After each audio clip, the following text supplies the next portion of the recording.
मध्ये दोन तालुक्यामध्ये वखारी या ठिकाणी अंबिका कला केंद्र आहे, ज्याला शासन मान्यता प्राप्त आहे.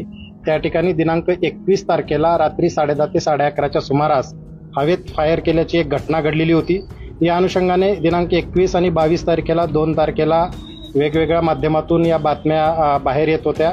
त्या अनुषंगाने 2 दिवस पोलीस त्या ठिकाणी एन्क्वायरी करत होते, परंतु तिथून कुठलीही ऑथेंटिक माहिती आम्हाला अद्यापपर्यंत कोणी दिलेलं नव्हतं. पण आज रोजी तेथील जे मॅनेजर आहेत बाबासाहेब आमदारे यांना विश्वासात घेऊन चौकशी केली असता दिनांक 21 तारखेला रात्री 10:30 ते 11:30च्या दरम्यान अंबिका कला केंद्र या ठिकाणी हवेत फायर झाल्याची घटना घडलेली आहे. त्या अनुषंगाने बाबासाहेब आमदारे अंबिका कला केंद्राचे मॅनेजर यांनी पोलीस स्टेशनला येऊन रीतसर फिर्याद दिलेली आहे.